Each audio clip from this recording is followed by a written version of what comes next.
todos. Agradeço as palavras do líder Eduardo Braga, senador, meu amigo. Trabalhamos juntos. Eu vou tentar ser breve, porque a gente, na verdade, a gente vem com essa discussão desde da PEC, da emenda constitucional. Nós alertamos lá atrás, né, senador, que a decisão da política foi, no caso da indústria financeira, foi tributar o spread bancário, que é uma questão que muitos países, ou só a grande maioria, não tributa, né? Apenas a discussão sobre isenção ou alíquota zero, como na Nova Zelândia, mas é claro que quando você tributa o spread, você gera várias assimetrias, né, dentro da indústria, que precisam ser organizadas, né? Depois do texto aprovado na Câmara, a gente vem, tanto a PEC, depois agora a lei complementar, a gente vem discutindo novamente, aproveitando esse período, para que a gente possa ter no Senado, eu acho que, né, o aprimoramento do texto, mas principalmente, né, senador, nós em conjunto, né, Congresso, governo, sociedade, a gente possa não errar na redação dessa reforma. A gente trabalhou desde o início, lá atrás, a PEC 45 e a 110 aqui no Senado, exatamente no intuito de trabalhar fortemente a redução do contencioso tributário dos impostos indiretos, né? O INSPER até apresentou um trabalho, um pouco antes da votação na Câmara no passado, acho que foi nesse período, mostrando que o contencioso dos impostos indiretos caminharia próximo a zero. É claro que, dependendo da redação, vai ser assim ou não vai ser assim, né? Se a gente não alertar e não conseguir aprimorar o texto da Câmara de Deputados. Então, no nosso caso, nós temos alguns pontos que nós já achamos que precisam de... Como eu olho melhor à distância, aqui perto eu preciso dos óculos, à distância não. Ficando velho. Eu achei que não ia ficar velho nunca, mas fiquei. Primeiro são esses primeiros pontos, tarifa e comissões, porque, senador, a nossa preocupação, o que a Constituição lá diz, né, as tarifas bancárias são pela alíquota cheia, os bancos nunca reclamaram, não questionaram isso, ao contrário, em algum momento o secretário Api propôs que todo o regime dos bancos fosse na alíquota de serviço financeiro, nós entendíamos que não, que era injustificável que tarifas e comissões, mas é óbvio que tarifas e comissões que são sujeitas não apenas a bancos, se elas ficarem em regimes distintos, nós teremos uma assimetria em decisões de investimento, decisões de planejamento tributário das próprias empresas. Então, essa é uma questão que a gente traz, a gente tem conversado muito com o Daniel com a sua consultoria, né, qual é a melhor redação, aquilo que aprimora o texto da Câmara, né? No caso de fiança e aval, também a gente tem alertado que o que nós entendemos é que aval, fiança, todo esse rol de serviços financeiros que compete com seguro-garantia tinha que ter uma isonomia e uma neutralidade em relação a Solit. Ficaram em alíquotas distintas, né? O que vai acabar gerando essa assimetria e esse problema. A gente tinha que pensar como é que a gente conseguia jogar tudo, né, para a mesma regra que saiu da Câmara do seguro garantia, né? A exclusão de bens de dados em garantia, né? Eu acho que esse também é um tema que nós entendemos relevante. Agora, no final, a gente conseguiu com o Daniel a questão do leasing, que tinha ficado um texto de difícil compreensão na Câmara. Eu acho que o texto que a gente está encaminhando à sua consultoria e discutindo com o governo é um texto, acho que possibilita o ressurgimento do leasing, né, que ficou muito prejudicado nos últimos anos por decisões judiciais no Brasil, né? Saiu de um volume grande de operações para um volume quase ínfimo de operações, né? Que a gente pudesse, né? A ideia é que, né, uma companhia aérea comprando por leasing um avião, então ele paga aquele encargo financeiro pela alíquota do serviço financeiro e lá na frente, com a decisão de comprar o equipamento, aí ele vai pagar a alíquota normal. Mas essa separação para que o leasing possa voltar a ser competitivo no Brasil. Esse ponto aqui de títulos de objetos de oferta pública, basicamente é debêntures. No Brasil você tem debênture pública e debênture privada, né?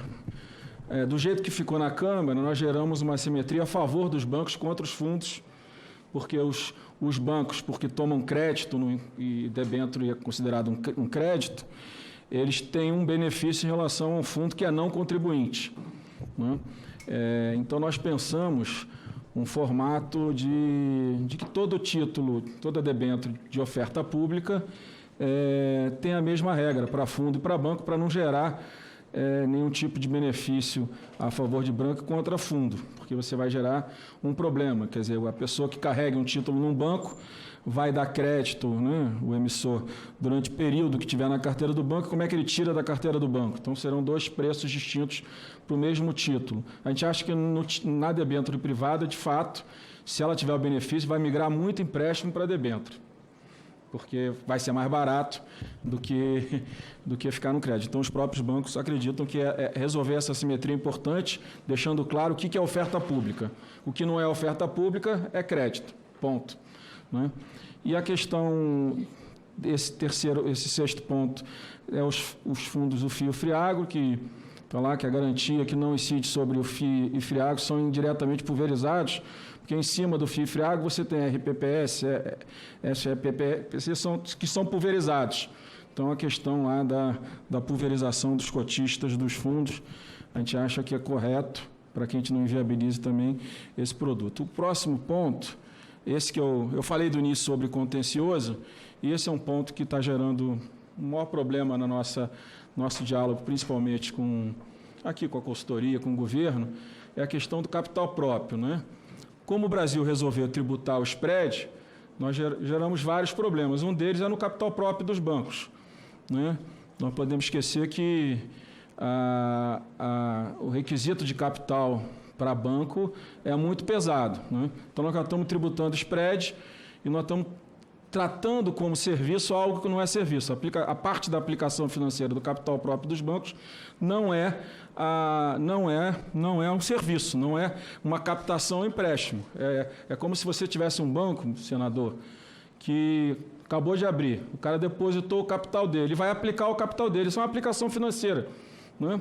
É claro que tem que se pensar uma redação, a Câmara pensou uma parte, e o governo tem preocupação de um planejamento tributário. A gente está tentando oferecer uma alternativa que resolva essa preocupação. Mas, tirar do texto esse tema, por mais que, pelo que eu estou ouvindo, o governo entenda que não vai ser um problema, vamos dizer, no mérito do julgamento disso, eu não acredito, mas vai gerar um contencioso.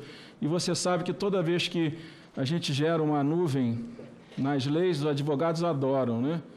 Como eles gostam, né? De nuvem, né? De dúvida em relação à objetividade das leis. Não o Daniel, claro que ele é um advogado que agora está do lado de cá, do lado do Estado, né? Mas quando estava do lado de cá, gostava do contencioso também, né? Então, eu acho, né? Eu até trouxe aqui, não sei se vocês viram semana passada, não tem nada a ver com esse tema, mas só para encerrar, o trabalho do economista Zé Pastore, entre outros, sobre contencioso trabalhista, né? O trabalho que o Daniel ajudou no INSPER sobre contencioso trabalhista, quase um PIB, né? de contencioso. Então, nós estamos pegando um tema que era dificílimo e jogando o contencioso a zero. Na regulamentação, eu acho que a lei tem que ser muito objetiva para que ela não gere novas teses e novos debates. Nós estamos agora discutindo lá com o governo transação tributária, né? Discussão de tese de ágio, de pé, é coisa inacreditável. Esse país é um país que ganha dinheiro sem produção. É uma coisa incrível, sem correr risco. Então, eu peço sua atenção, senador, apesar de eu saber da dificuldade, que não é um tema simples, né? Porque a situação dos bancos é diferente, vai ter sempre um discurso, mas eu acho que a gente conseguir construir um texto que tire essa dúvida por parte do governo sobre algum planejamento tributário, sobre o texto que foi aprovado na Câmara sobre capital próprio, a gente ajustar isso direitinho, a gente fez algumas A gente fez alguma proposta, acho que está bem redigida, mas acho que a intenção, pelo que eu tenho conversado com o governo, é outra, mas eu peço essa atenção para que a gente não possa deixar em aberto algo que, na minha avaliação, e daqueles que nos assessoram na indústria financeira, de fato, não é um serviço. O meu capital próprio, como de qualquer empresa, aquele que eu aplico, é uma aplicação financeira, não é um serviço. O serviço é intermediação entre que eu capto e o empréstimo, não dá para eu ser tributado duas vezes.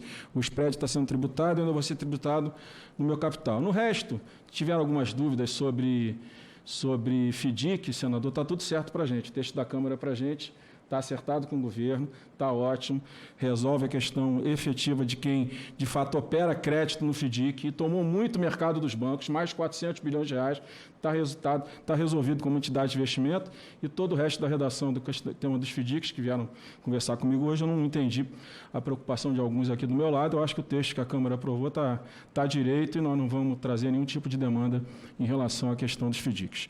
Então, resumindo a isso, senador, agradecer e me colocar aqui à disposição para o debate, se necessário for.